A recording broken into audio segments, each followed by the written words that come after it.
One more thing that Bill Mollison said is that although the problems of the world are becoming increasingly more complex, the solutions stay embarrassingly simple.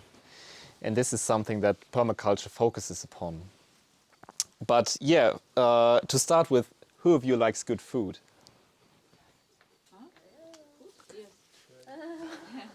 Yes. Some people do. We're in France, right? Yeah, we're in France. And who of you would pay 10 euros to get 1 euro out in food worth? No one.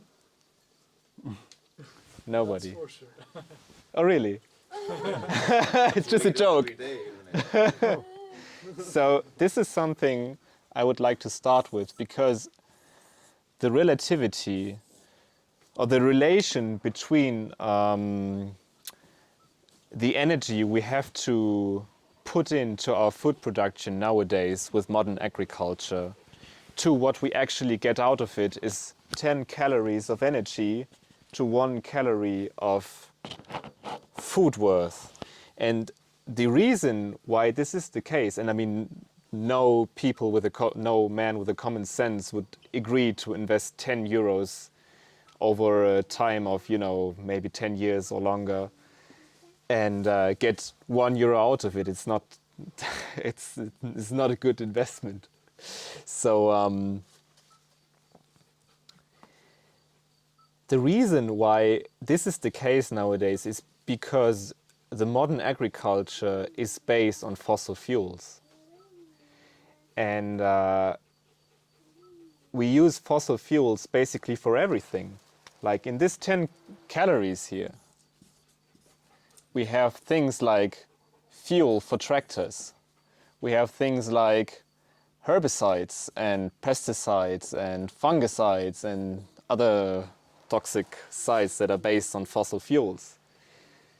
And we also got things like fertilizers, chemical fertilizers like NPK fertilizer. And we got all the machinery we need. And what do we get? We get 1 calorie of basically almost toxic food. And this is a situation we really can't, cope anymore. What we also get from 1 calorie of food is depleted soils and degrading biodiversity.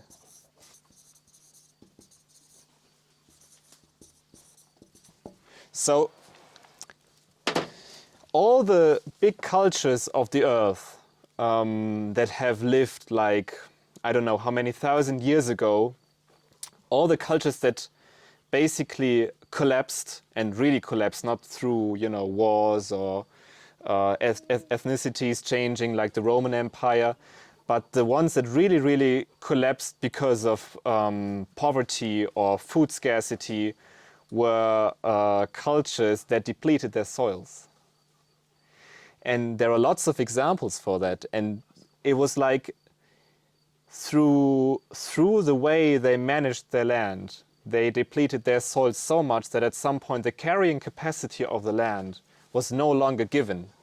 And when the carrying capacity of the land is no longer given, a society, a culture can't support itself anymore because the basis of this society is not there anymore. Nowadays, only 2% of the GDP of the economies of the modern economies, industrialized economies, comes from the agriculture. And this is obviously almost nothing, but still it is it's the most important basis for all other economic activity. And the funny thing is that as soon as the productivity of this land will deplete because of depleted soils, because of fuel and things are not going to be available in the future anymore, then the worth will rise because it's going to be scarce. And at some point, if nobody does anything about it, there will be no more food. And every other economic activity will subside because there's basically nothing to eat. You can't eat money. You can't eat fuel. You can't eat hydrogen. You can't eat, pretty much everything but food. And food is that which comes from the soils. So this is what permaculture has been about in the beginning. The beginning was creating a permanent agriculture. This is what the word was originally made up of. And Bill Mollison, he got rewarded with the Alternative Nobel Prize, the Right Livelihood Award in the 1970s for his concept, for creating his concept. Now the funny thing is that Bill Mollison was a fisherman and he was a bushman for a long time. And he's not a scientist, basically. He's a person who went around all the earth and was also a lot in Australia and lived with the Aborigines, which is a culture that lives for more than 10,000 years in harmony with their environment. And that is one of the big cultures that has managed to live on this planet with their environment without destroying it. And from them, he adapted lots of practices and lots of ways of thinking, basically, in order to create a permanent agriculture that is able to sustain itself indefinitely. That's why it's called permanent agriculture. Now, his pupil, David Holmgren, extended the word permaculture from permanent agriculture to permanent culture.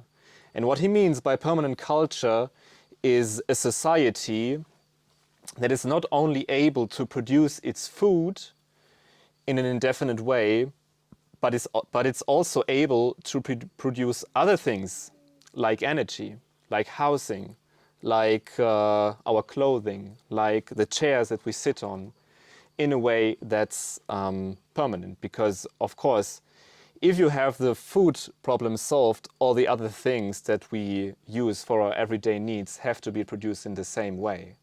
So, like, this permaculture has extended to every other parts of human interaction with its environment. And that's why permaculture today is not only a way of producing your vegetables and vegetable gardening, and sadly, this is what it has become in some places, especially in France. I think Yao, Lucas and I, we were at the Périgourdine for 2 weeks ago when we first got here and got some cheese and things. And there were these pretty beautiful permaculture books. And it was only focused on vegetable gardening and self-sufficient gardening and vegetable growing. And this is not what it is. Permaculture is a holistic design process that is able to include human needs together with the needs of nature in order to create a productive ecosystem for humans and for nature. And you can't really, vegetable gardening is one part of it, but a very, like a tiny, tiny, tiny part. And what I would like you to take with you today, and also when you're in discussions with other people, please tell them permaculture is not vegetable gardening. This is something I would really like to take with you today. And what I'll show you very briefly now is what a permaculture design process looks like typically. The thing is, permaculture is not a standardized university study thing. It is taught all over the world. And it's very much like an open source thing, because you can buy books, you can do courses, and because of this, everybody has a slightly different definition of what permaculture actually is for them, and how they apply it, and what methods they use to do permaculture design. But I would like to show you how I've learned it in the last 4 years that I'm learning it now at the Permaculture Academy in Germany. And it's probably very similar to something that a landscaping architect would do. So first is always observation. Observation. And Bill Mollison would say that observation is probably one of the most important parts of permaculture design process, because everything that you miss in the observation is going to affect the results you have in the end. And what is terribly important is to find out, for example, what resources you have on your site. It's terribly important to know how much energy is coming to your property, for example, sun and water, and also what the weaknesses of the properties are. And not only in the scale of nature, for example, depleted soil would be a weakness that you at some point would try to alter, but another weakness could be lack of financial resources or lack of knowledge for growing food or things like that. So this is all stuff that you try to find out in the observation process, and also things like finding out what trees grow there and what's the biodiversity of the place can be part of that. The second stage of the design process is analysis.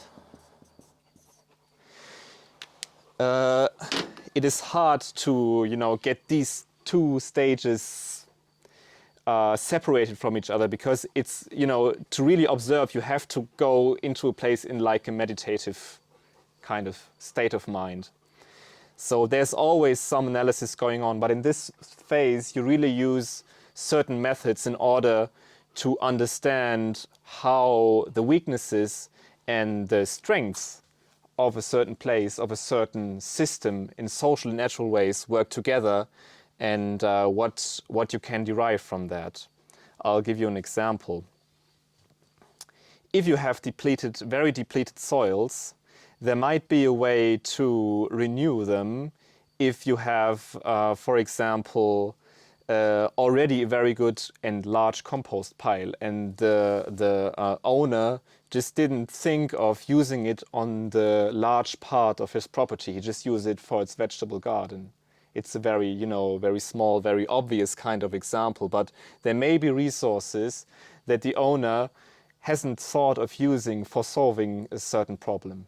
So in this way, in this phase of analysis, you try to connect the different parts of the observation with each other and then come up with solutions for the design. The third stage is the design. Or you could also say planning, because, I said in the beginning it's the design process, and then you have design as another phase. So sometimes I say planning. And in the planning phase, you use permaculture methods like, for example, zoning, which I will go into detail a bit, in order to create the landscape in a new way. So you look at how has the landscape been used already through observation and analysis, and in the design or planning phase, you look at how could it be used so that all the weaknesses and strengths can play together, and so that the energy that is coming into the system, like sun, wind, fertilizer from animals, or also other potentials, for example, food waste from the local restaurant or something like this, could be used to enhance the carrying capacity of the land. And then you do a design from that.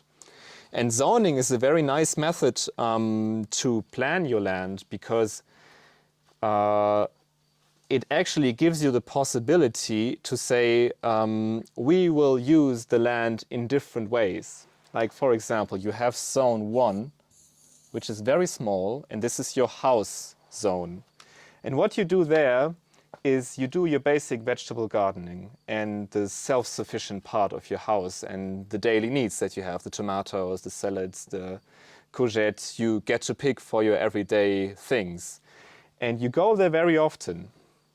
And because you go there very often, it's a very intensive kind of place. You use it very much, and you go there every day. You have the time to harvest, you have the time to get out the herbs you don't want there, you have the time to water it and things like that. So it's a very intensive and also the most productive system. The next zone, zone 2, is a place where you could, for example, have your animals, like your chickens or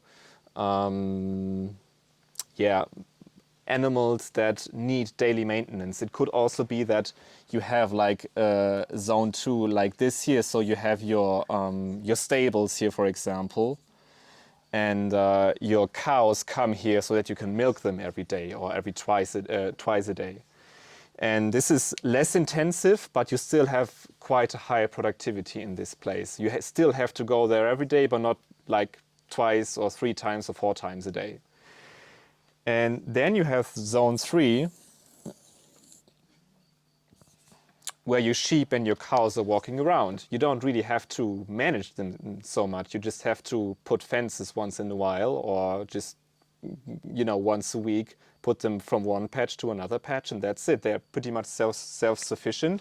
And when the cows want to give away their milk, they just come here, and you go there and you take the milk out from them.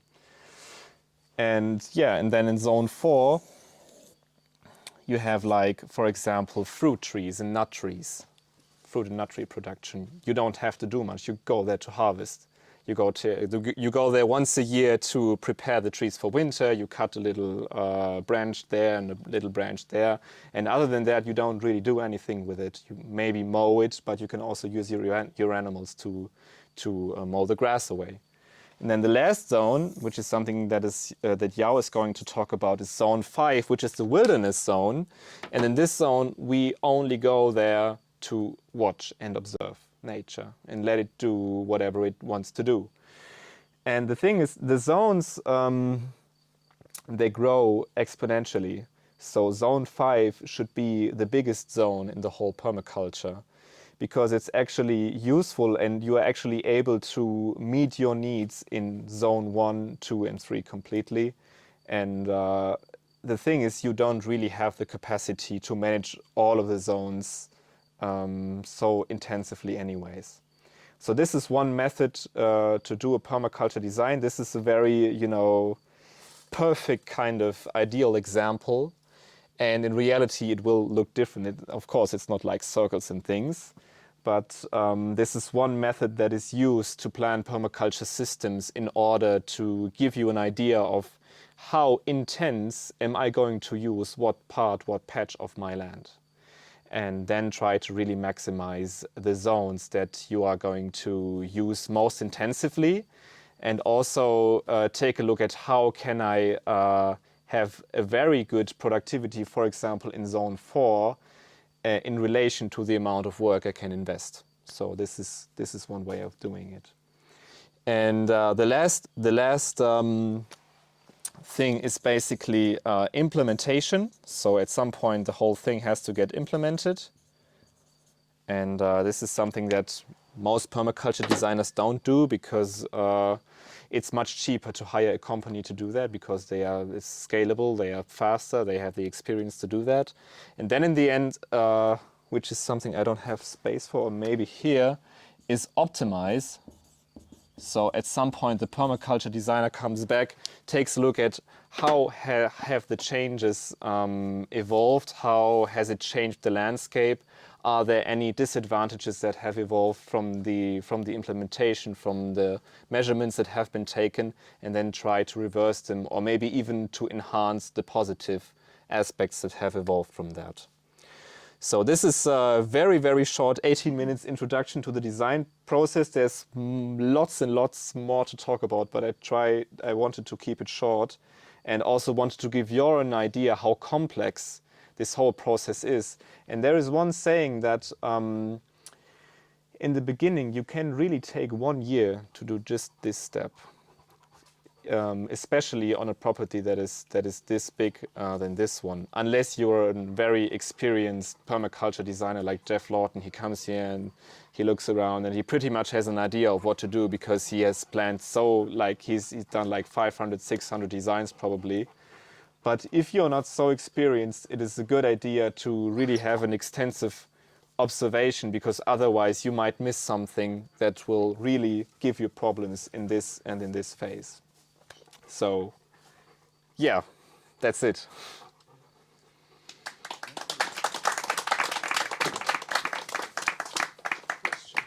Yeah, thank you, René. Yeah, is there any questions? Yes. Sure. Lots of questions. Yeah, I know there's a lot of questions on permaculture. It's a huge topic, but let's give it maybe 5 minutes or so. Okay. Just two fast questions. Let's suppose that I'm a venture capitalist asshole that wants to invest in your technology. So let's say that I have two different solutions. I want to invest in traditional agriculture in form of tractors and stuff and energy. You mentioned earlier that we need like 10 calories of input to have 1 calorie of output. That's right. Okay. But when we are talking about the current economic system, the 10 caloric input is much cheaper for the investor than the 1 caloric output. So let's pretend that I'm, as I already said, that I'm that venture capitalist investor. What would make me invest in your permaculture system than the traditional system? So that's the first question. The second question, let's say that I'm an investor also. So Should you answer the first question first? I will give him the two questions so he can answer both at the same time. What would make me invest in the permaculture system instead of the aquaponics system, where I can harvest fish and vegetables at the same time using some, let's say, renewable energies. So what is more efficient in the return on investment for an investor in both systems? I mean, which would be better for an investor?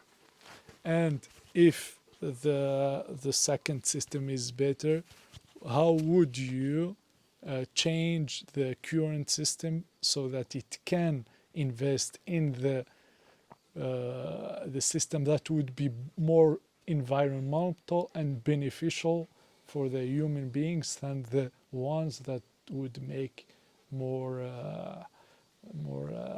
return in investment for investors? So that would be my two questions. Okay.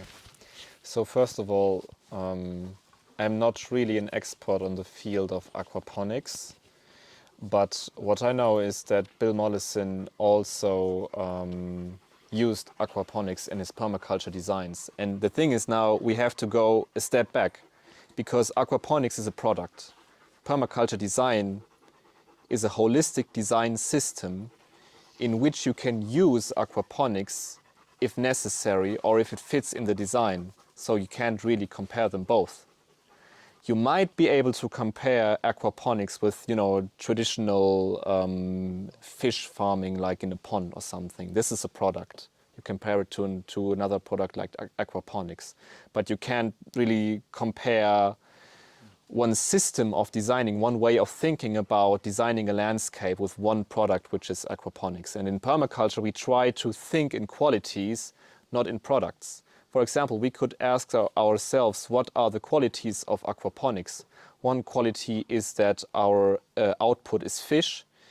And I think, what is the other thing you get of?